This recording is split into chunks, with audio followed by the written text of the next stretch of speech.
नमस्कार मित्रांनो, नरक चतुर्दशीच्या हार्दिक शुभेच्छा।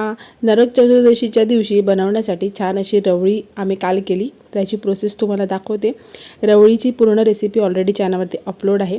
इकडे आपण तांदळाचा रवा पाडून घ्यायचा आहे आणि तो भाजून घ्यायचा आहे। त्यानंतर नारळाच्या दुधामध्ये गूळ वितळून ड्रायफ्रुट्स वितळून घ्यायचे आहेत आणि हळूहळू हा रवा ह्यामध्ये सोडून घ्यायचा आहे।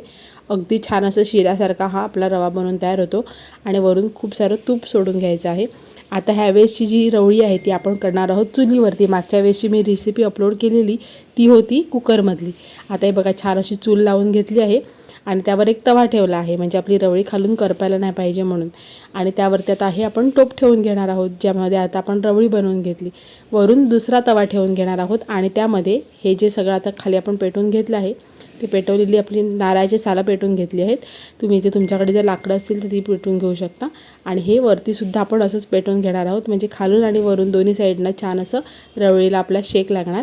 आता चला हे मी छान असं पेटवून घेतलं आहे। चांगला ज्वाळ बनवून घ्यायचा आणि तास दीड तास हा ज्वाळ असाच पेटत ठेवायचा।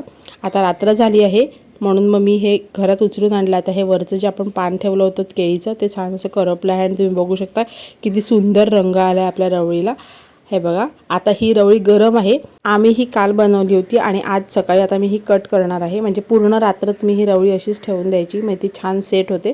आणि हे बघा त्याच्या कडा ज्या आहेत तसे छान सुटायला लागतात। कुकरमध्ये सुद्धा तुम्ही जेव्हा करता तेव्हा कडा अशा सुटायला लागल्या की आपण गॅस बंद करायचा।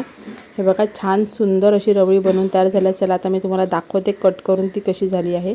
हे बघा असं मी कलथाच्या सहाय्याने कट करते, म्हणजे ती इझिली कट होते आणि छान त्याचे आपण पीसेस करू शकतो। अगदी छान केकसारखे तुम्ही त्याचे पीस करू शकता। आता आपण ह्याचा देवाला नैवेद्य दाखवूया। आज मी ही सकाळी कट केली आणि देवासाठी छान असा फराळाचा नैवेद्य दाखवते आहे। तुम्ही सुद्धा दिवाळी एन्जॉय करा। तुम्हाला सर्वांना दिवाळीच्या हार्दिक शुभेच्छा। Bye bye.